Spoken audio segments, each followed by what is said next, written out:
All right. Good afternoon, everyone. Thank you so much for making the time to come join us today. I'm delighted to see so many medical students in the room. Raise your hand if you're a medical student. Yay. Awesome. We also have fellows here. Fellows, raise your hand. Excellent. Really delighted that we have so many trainees here. Any residents?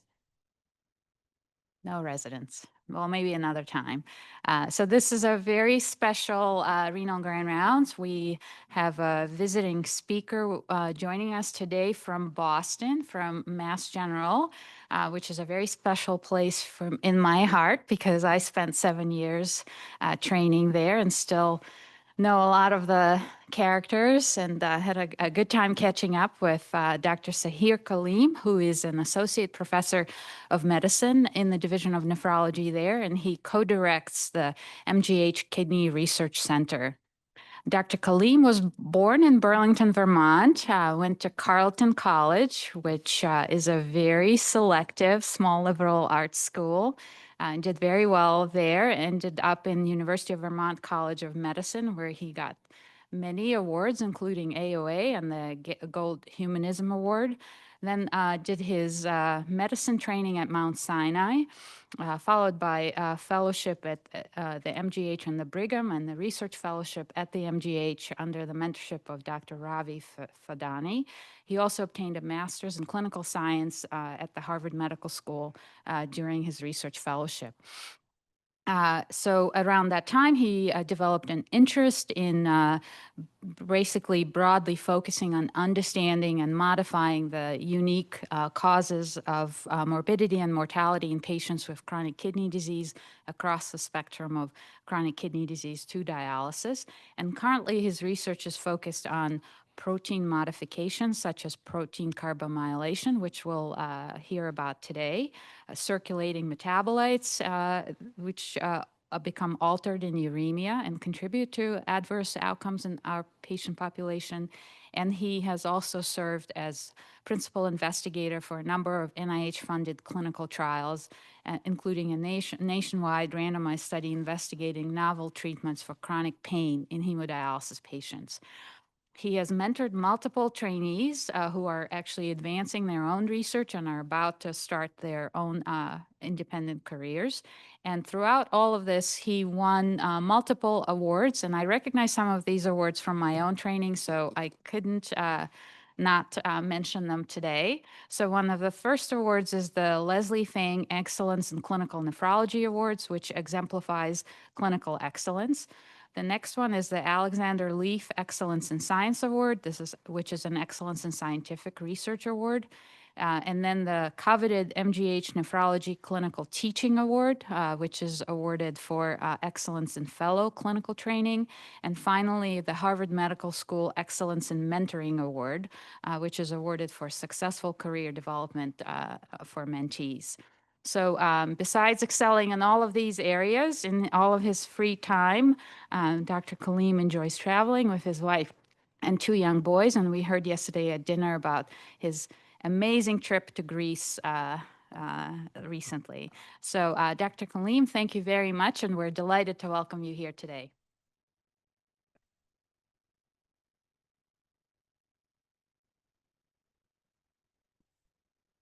Okay. Good afternoon, everyone. Tamara, thank you so much for the very kind introduction, and really thank you for the invitation to come here. Amazing city. I love Chicago. So many great institutions here. Certainly at the top is this institution, and it's just been a great visit, touring facilities, meeting with really amazing, accomplished, dynamic people. So thank you so much. It's a real honor to be here. You can see the title of my talk, really honing in on one kind of specific story that we have been working on for. Actually, I started during my fellowship and have kind of chipped away at over the past decade or so, and that is the story of protein carbamylation. Um, so pretty standard outline here. We'll look at the, kind of go through the context and rationale of why we're studying this, some of the epidemiological work we've done, how that has led to new directions, and some of the kind of unpublished new efforts that we've been, that have come about of late. And we'll conclude with, unfortunately, there's not a ton of kind of the what can we do about it portion of the talk, but we'll review some ideas on interventional studies.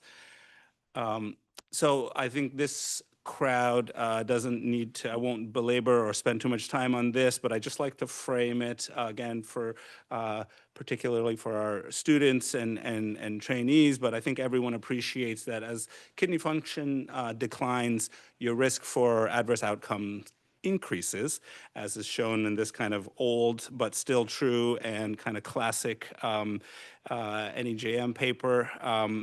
And you can see, on the left, GFR decreasing, and as that happens, your increased or your risk for whether it's all-cause mortality, cardiovascular events, hospitalizations, all increase.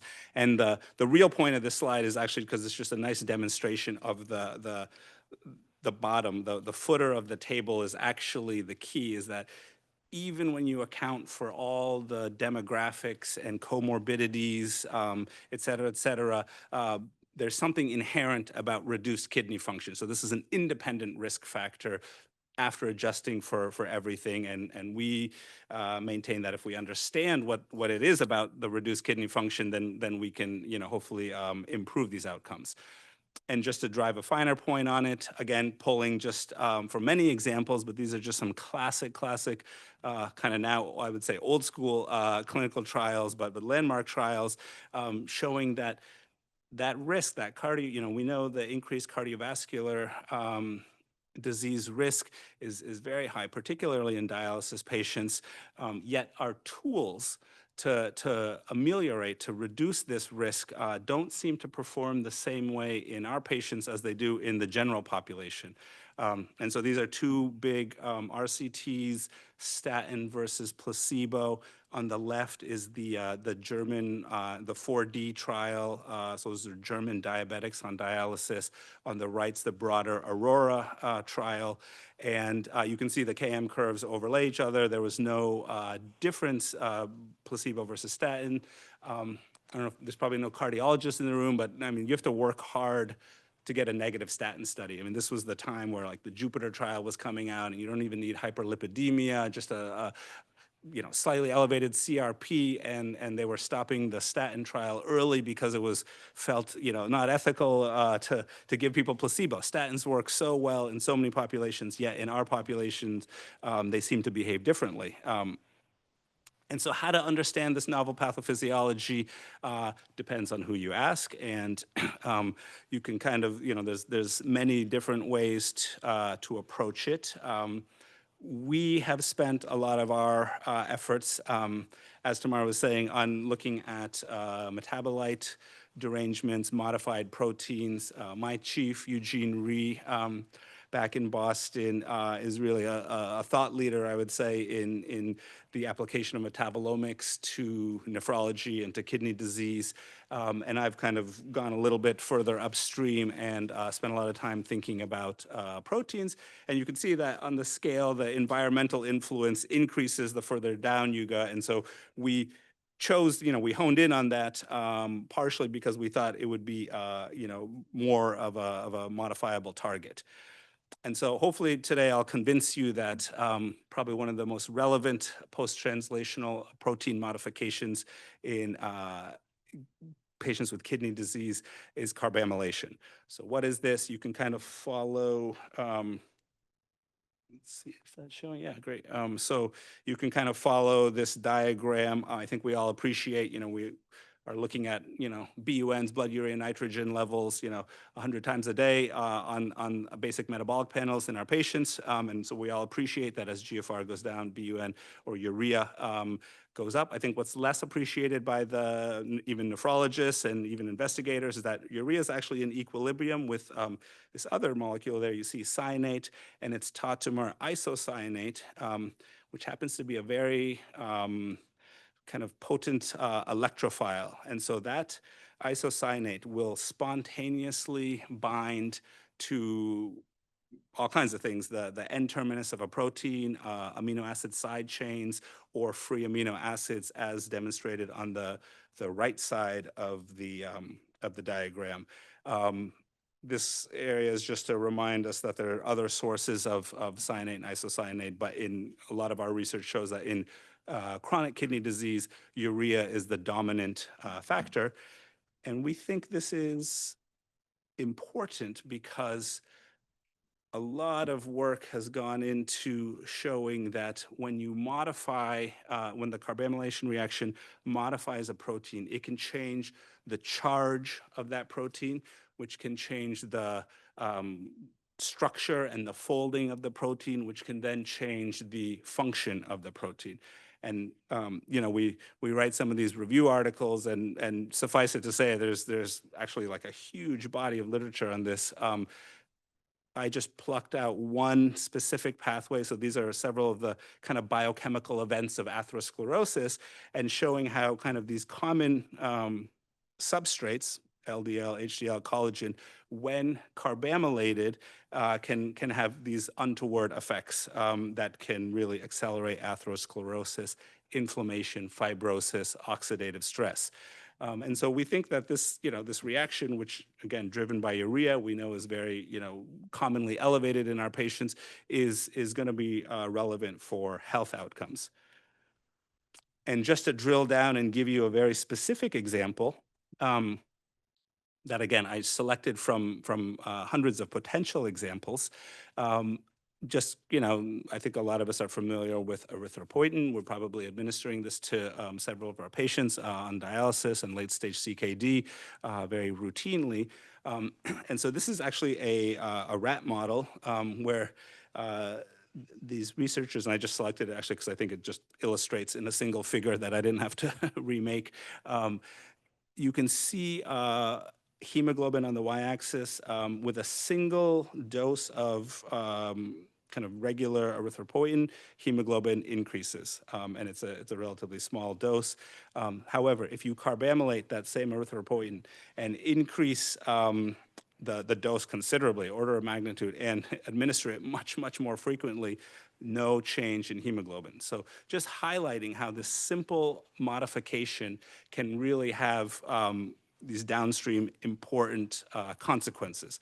And I skipped, we don't have time today, but if anyone's interested, we actually published that using circulating markers of carbamylation in dialysis patients. You can very nicely and robustly predict dialysis patients' EPO responsiveness. And so we can talk more about that later if anyone's interested. But suffice it to say, urea is a very kind of ubiquitous molecule. It's not surprising then that carbamylation has been implicated in a host of kind of pathogenic processes. I alluded to a little bit about its impact on hematopoiesis, atherosclerosis. There's this whole branch of ophthalmology literature showing that lens proteins, when carbamylated, can accelerate cataract formation. Actually, probably rivaling nephrology, the rheumatology literature has really worked out a lot of interesting studies showing that a native protein gets carbamylated, it forms a neoepitope, and it can trigger an autoantibody response implicated in rheumatoid arthritis and actually some pediatric illnesses as well. So Josh Long, a research coordinator who's now a medical student, kind of put together this kind of summary figure that just hits home the point that this is a bit of a diffuse process. Okay, so with that, hopefully, a quick crash course in carbamylation, and we have some real kind of mechanistically framed understanding of the process. Again, our patients, if urea is the active substrate, it seems like our patients are probably the best to study this, and so we really set out to find out, how does this play out in the real world. And so, the first thing we kind of had to hone in on a relatively easy to measure marker of carbamylation. So then we can kind of, flesh it out in large patient cohorts. And I, repeating this figure just to highlight, lo and behold, carbamylated albumin became one of our big markers. And we selected that. Our initial studies were in a lot of dialysis patients. We could have used carbamylated hemoglobin. It turns out there's just so much variability in anemia management and transfusions and iron homeostasis that hemoglobin levels themselves became like the denominator of this modified protein became very tricky to work with. And so we elected to use albumin, which was a little bit more stable. And this is also just to hit the point home that amino acids, either free circulating amino acids or from a hydrolyzed biosample, lysine, when it's carbamylated, is actually a well-described entity known as homocitrulline, very common metabolite on a lot of metabolomic platforms. And so if you ever get access to a database and you want to ask a carbamylation question and someone's already run a metabolomics platform on it, you could actually use this. And we've actually published a lot on the performance of these different markers, and they're all comparable. And so, with the okay, I saw a hand raised on the screen. I don't know. Are people on Zoom as well? Okay, okay. Well, maybe we'll just go through it and then we'll get questions at the end. Thank you.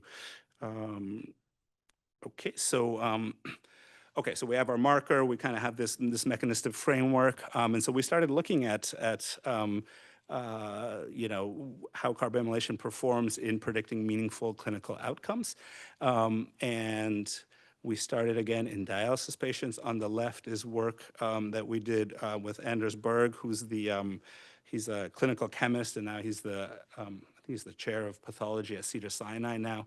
But this was back in the days when he was in Boston, and you can basically see we measured carbamylated albumin.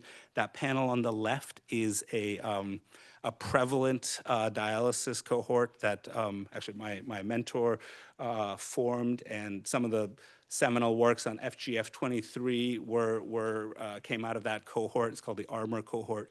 These are incident dialysis patients, and you can see that brown line, which is the highest tertile of carbamylation, was associated over 1 year with the lowest cumulative survival. Moving over, I mentioned that negative statin study, the 4D study.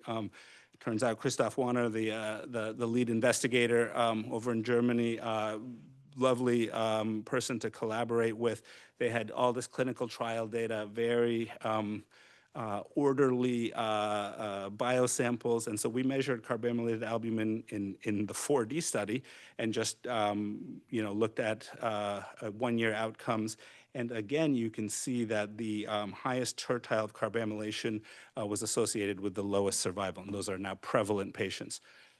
It's always nice when other people kind of independently validate or recapitulate your work. And unbeknownst to us, another group around the same time, this was Stan Hazen at Cleveland Clinic, and collaborating with like Cam Kalantar and kind of a lot of others in the nephrology field, using a different marker. So they used homocitrulline, which I just described, different dialysis cohort. This was about 400 patients and with a much longer follow-up. Again, chose to use a tertile analysis, and the highest tertile had the lowest survival. So we started to feel like the story was kind of hanging together. Just a little side note. We had this 4D data, again, really rich clinical trial data, and we knew that carbamylation was associated with outcomes. So we just reanalyzed. This is like buried. It's like a table 4 in some paper where we were looking at the causes of death, and not surprisingly, it was all cardiovascular. Um, when we reanalyzed the 4D, this landmark trial, and we just stratified by carbamylation level, it turns out that if the individuals with the lowest tertile of carbamylation, um, if you just looked at statin versus placebo in that group, the adjusted hazard ratio was like exactly what you would expect from like the general population. So it's another ways of saying statins seem to work even in dialysis patients, which many big trials have failed to show, if the competing risk of carbamylation was low or attenuated. And so we started to think like, hey, maybe we're not going to like totally resolve all the cardiovascular risk, but at least if we can reduce carbamylation, maybe we can our patients will get more benefit from some of the more traditional tools we have in our armamentarium. And so everything I've said thus far has been looking at dialysis patients. Fast forward through a lot of additional studies, and we started to ask the question: how does the much larger patient with chronic kidney disease, not on dialysis, fare and respond to carbamylation? And over a series of studies, we were talking this morning about sometimes these really small pilot and feasibility studies that still take a lot of work to apply for. Sometimes they can be fruitful, and so we had a CRIC pilot feasibility study, and we got a little bit of money and a few samples from CRIC, and we looked at carbamylation and CKD outcomes, and had a very kind of strong signal, and that went into the prelim data for a much larger R01, where we measured carbamylation in over 3,000 patients in the initial CRIC cohort, with many, many years of follow-up time. And you can see here kind of this familiar pattern that the highest, now we had a much larger sample size, so we did quartile analysis. The highest quartile of carbamylation was associated with kind of the worst outcome. And in this particular figure is showing progression to end-stage kidney disease, transplant, or dialysis. And it's just this kind of monotonic increase in risk.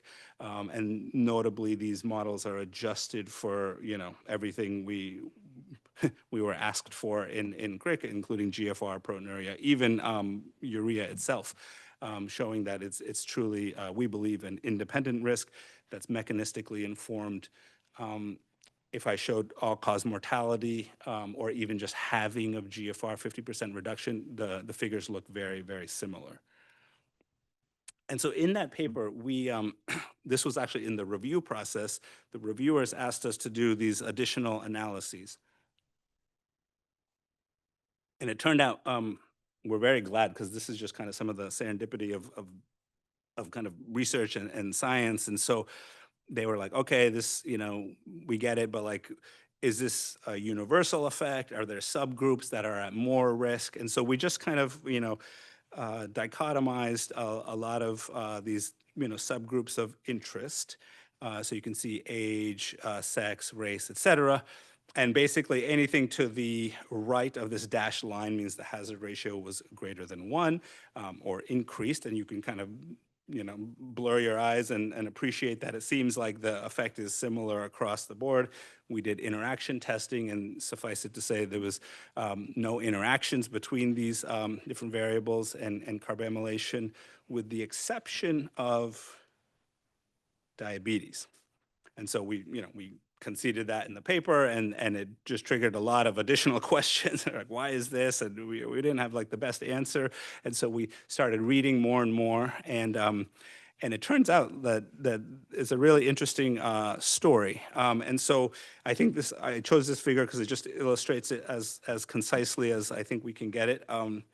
So these are CKD mouse model, subtotal nephrectomy, and looking at A1C on the y-axis. And why is that? Because it turns out that people had postulated, before we even got interested in this, that another post-translational protein modification, glycation, which I think we're all familiar with, advanced glycation end products, glycated hemoglobin A1C. We probably look at that test a dozen times a day. Um, there was some ideas that glycation and carbamylation, this other, urea-driven modification, may have some interaction. And this French group really nicely kind of worked it out. In a control mouse, the A1C is at some basal level. In the CKD mouse, same. If you have a diabetic mouse, not surprisingly, A1C increases. However, in the diabetic CKD mouse, under the same glycemic environment, same kind of glucose levels, the A1C, the glycated A1C falls. And so, they started to say maybe there's some competition between carbamylation and glycation. They went further and isolated the process. And remember, we said urea was in this a relationship equilibrium with cyanate. So they just put some cyanate in the water, and again, control A1Cs where we expect it. Fed a little cyanate, no change.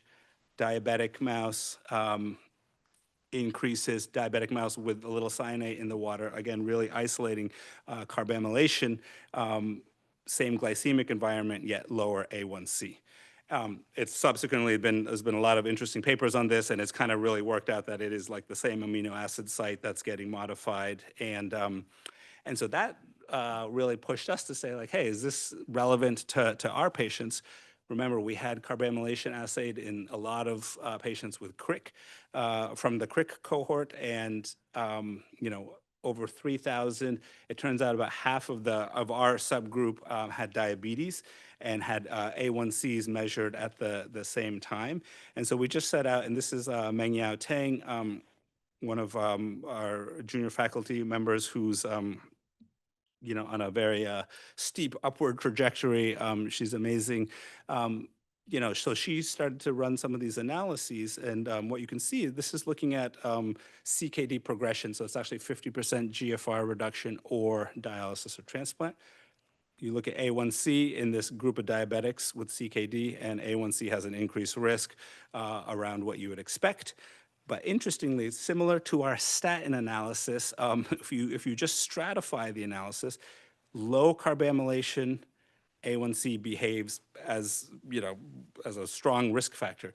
But as carbamylation increases, and we already now believe that it's actually directly competing on hemoglobin A1C with glycation, the signal is totally lost. So like A1C is not behaving as we would expect it to. We do all the statistical tests. There's a very strong interaction, and interestingly, I think most of us think of A1C maybe a little bit less reliable in our patients, and we usually attribute it to anemia. It does, lo and behold, anemia, the presence of anemia does seem to also be a positive interaction, but we think carbamylation actually is a more dominant one. And so that has led us through this whole, I'll take a very brief, 4-minute detour just to, this is a lot of where we've spent our recent time. So we know A1C is or we have reason to believe it's really not reporting what we think it is in our patients with CKD. I'm sure at least the clinicians around here are aware that continuous glucose monitoring has really come into vogue, and it's really revolutionized diabetes care. Initially in type 1s, now type 2s on insulin, and so on. It's just growing and growing. And so in our institution, anyone who has a CGM who wears it for clinical purposes, the data is actually stored in the cloud. Dexcom Clarity and LibraView are the two kind of cloud sources for the respective devices. And we have a way that we can link this with some of our health records. And so we just did a very simple, this is, still largely a work in progress, but we devised this little, we made a little cohort to just like see how this was performing in patients across the GFR spectrum. And so you had to have an A1C logged in the system, and CGM data with at least within 3 months prior to that A1C, because we thought that should reflect what the A1C was telling us. And then just to get a sense, we required 2 GFRs within 6 months, because it's just not checked that much. So that was kind of the most feasible way we could do this. We ended up with roughly 1,600 patients. And what you can see is that across the different GFR stages, so G1, essentially normal above 90 down to a GFR less than 30, CKD 4-5, the relationship from a CGM, this is observed kind of gold standard in quotes, average glucose, and A1C, with no kidney dysfunction, the relationship is quite strong and positively correlated, as we would expect. But as your GFR declines, the relationship really starts to break down. You can see that as with the flattening of the purple line. So for the same A1C, like someone could have a glucose, 100 points apart, and that's clinically relevant. We are now really trying to understand what are the biological underpinnings of this. And while some people think maybe just everyone should wear CGM, I think saying that for the entire CKD population is probably not practical or feasible. However, if we could understand precisely how A1C is kind of misrepresenting patients, we obviously think our bias is that carbamylation is relevant, then we could probably correct A1C and get more reliable information. And so this has led us to do a lot of CGM work. You can see Mengyao again. We've become very facile with the different models and putting them on our patients and getting really interesting data. This just kind of gives you a snapshot. These are two patients enrolled in a study that we're doing. Same GFR, essentially similar A1C, right around 7. And lo and behold, patient A, there's these different notions, time in range. That's kind of the time that the glucose is read in a certain target range. And this patient, the yellow just means they're majority of the time they're not in range. So they're basically hyperglycemic, despite what I think most clinicians would say like a pretty decent A1C. On the flip side, same A1C, same GFR, and this is a little bit more what you would expect. Much of the time is spent in range. And so understanding what are the biological drivers that kind of cause, the left panel versus the right is a major area of interest. And this is some data that, if it's interested, some of it will be presented at ASN in a couple weeks, but this is a little sneak peek. So we ended up looking at CGM, just pilot study, 40 patients, and the CGM readout gives you this metric called GMI, and that just simply takes the average glucose observed and converts it into an A1C percentage just for comparison. So you kind of like, sometimes your patients will have a CGM and they'll be like, oh, my A1C is X or Y, and that's what they're really looking at is the GMI. And so we looked at observed, GMI is essentially the observed glucose versus A1C, and we just wanted to see who had a greater than 0.5 percentage, because a lot of that's like a threshold well established in endocrinology that you'll make different clinical decisions, you can make different diagnostic decisions, and so we think 0.5 is a clinically meaningful threshold. And the take home here from 40 patients is that, yeah, it hangs within the margin, and that's great, but a not trivial amount of patients had, the red dots essentially means that their observed glucose was much higher than the A1C that the clinician would look at. And on the flip side, a smaller but still notable group had A1Cs that were reported where their actual average glucose was much lower. And so we did this, and we're kind of building this prelim data out. We looked at a host of we got samples on these, blood, urine, looked at clinical variables. It turns out for A1C underestimating glucose, and we looked quite a bit. The only thing that predicted these red dots was carbamylated albumin. And then interestingly, the substrate that forms carbamylated albumin, urea. So, I think this lends a lot of, kind of credit to this emerging hypothesis. It turns out the low group, the only one variable associated with that, so this is the A1C was high, the clinician may be adding medications, but the actual glucose was low.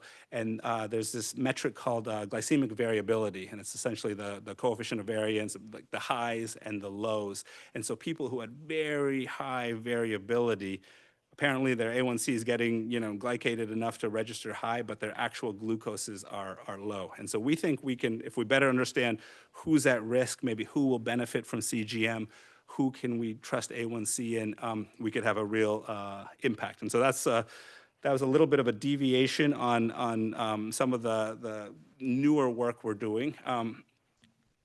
Returning back to the main feature, I said earlier, it's nice when other people kind of externally validate or recapitulate your work. This is work that Donghai Wen, who's back at MGH, and Eugene Rhee and Morgan Graham's, the real kind of people who are doing these large metabolomic studies. They went unbiased. They ran the Broad Institute metabolomic platform in CRIC, nearly 2,000 people, then replicated in ASK around 1,000, and then ARIC 5,000. So total 8,000 people, triple replicated, very kind of statistically rigorous adjustments, and just wanted to see on, across many hundreds and hundreds and hundreds of metabolites, what associated with, CKD progression. Only 3 metabolites out of nearly 1,000 replicated, and hopefully everyone is tuning in that a carbamylation marker was one of them. And even my boss, who's a very skeptical scientist, finally got on board that this is potentially worth pursuing. And again, you don't have to just take my word for it. Consensus expert uremic toxicity panels reviewed all the literature on all the purported uremic toxins. You'll recognize many. This is the highest evidence score just through literature review. And you'll recognize many, including FGF23. But right next door to it, probably, certainly grossly underappreciated relative to the kind of success the FGF23 story has had, is carbamylated compounds. And so we started to feel more and more like we're on the right track. I think I'm going to gloss over this. Aya Awad is actually a Fulbright scholar who's spending a couple of years with us. And she started to really, she's like, okay, if this is so diffuse, like what is the key? And, mortality is a hard kind of needle to move in a lot of CKD studies. So she wanted to kind of find what are some of the most significant intermediary endpoints. So she concocted, this was all kind of new methodology to me, but a phenome-wide associate, I think we're familiar with genome-wide association studies. This is flipping it, and this is also in CRIC where we have, our exposure, carbamylation, a whole host of phenotypes.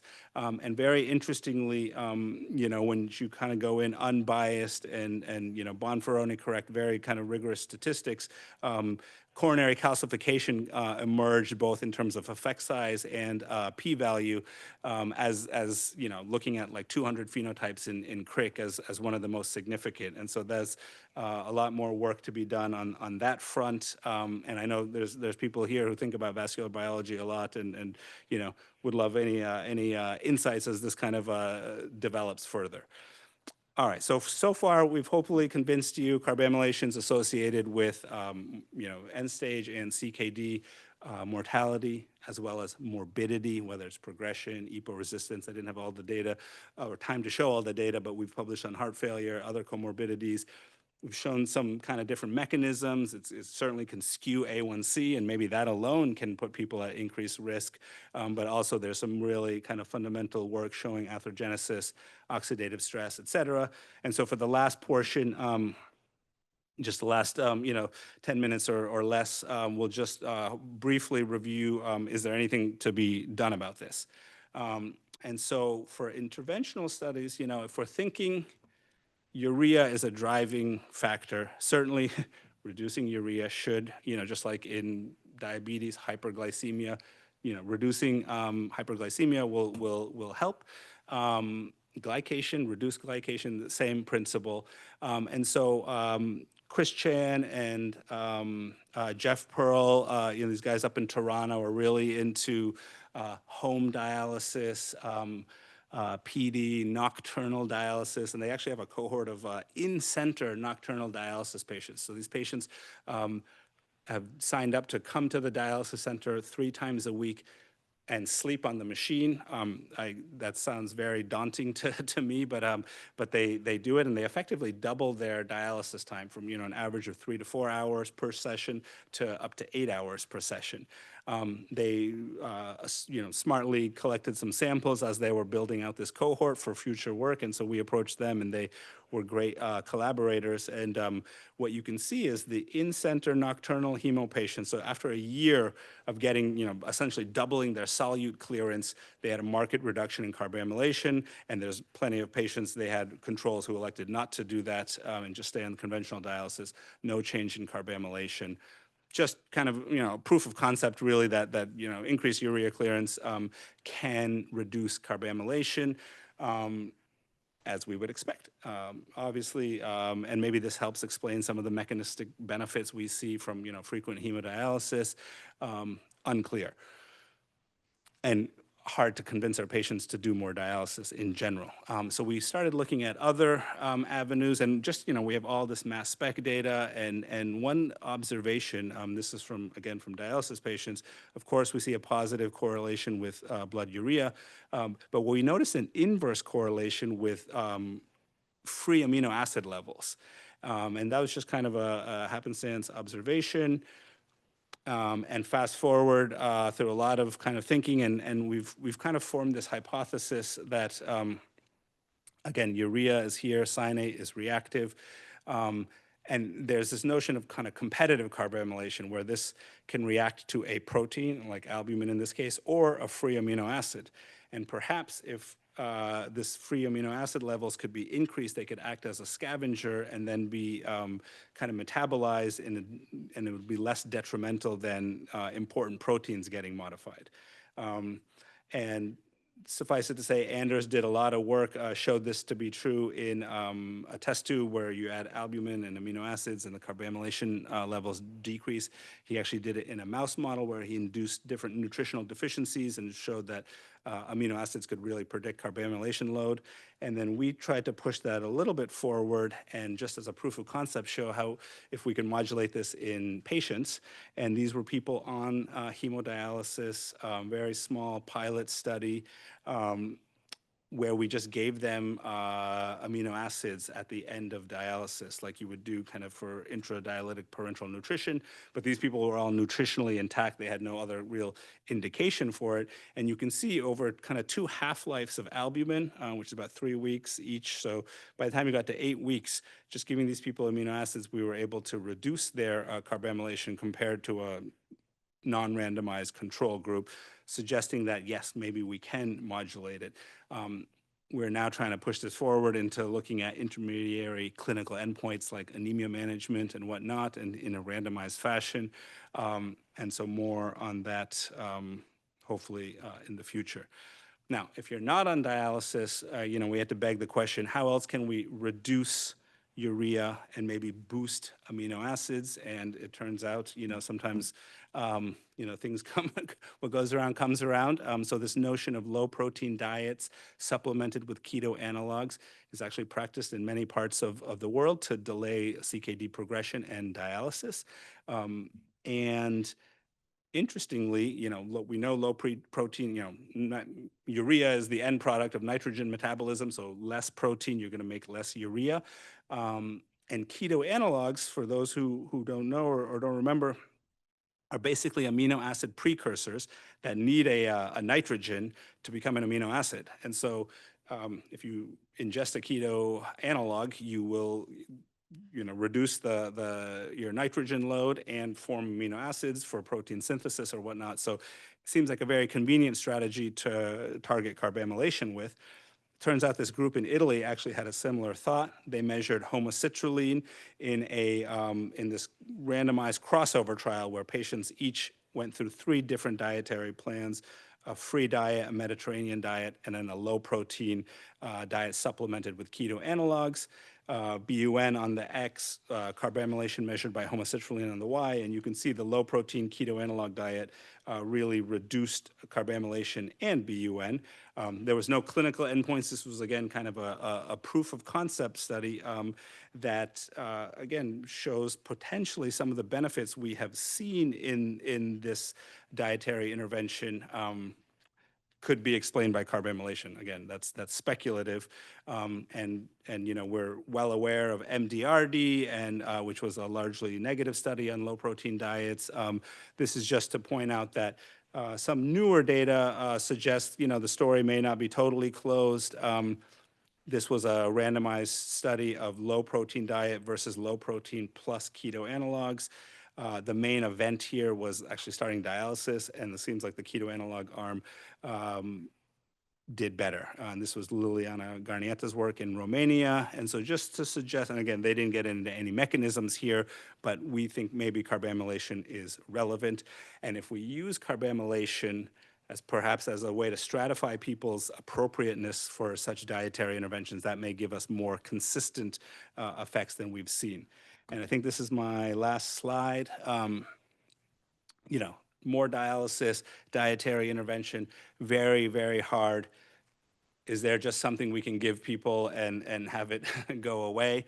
And so, we're just around the lab on the chalkboard, kind of brainstorming, and